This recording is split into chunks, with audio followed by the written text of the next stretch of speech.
So this is how you can turn on call recording in your iPhone iOS 18. You don't actually have to turn on anything to record your phone calls, but I'm going to show you how it works. Now, I don't have anyone to call, so I'm just going to show you this image in order to teach you how to record your phone calls.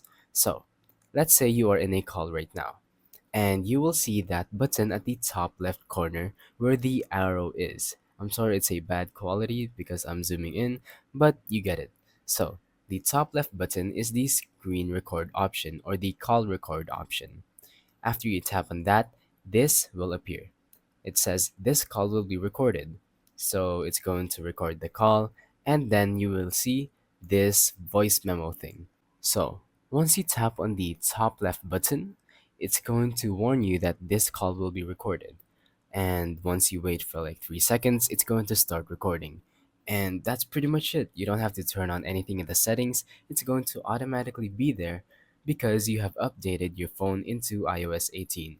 And by the way, before we do any of this, make sure that you are actually updated to iOS 18. So go to your general or your settings and then tap on general. And then go down and then tap on software update. Make sure that your phone is backed up and updated so that you can do this method. Yeah, that's about it. All you have to do is tap on the button at the top left. It's going to start recording and you can pause whenever you want. So, thank you for watching. Don't forget to leave a like, subscribe, and let us know in the comments down below if the tutorial worked or if you have any questions. Thank you and goodbye. Bye.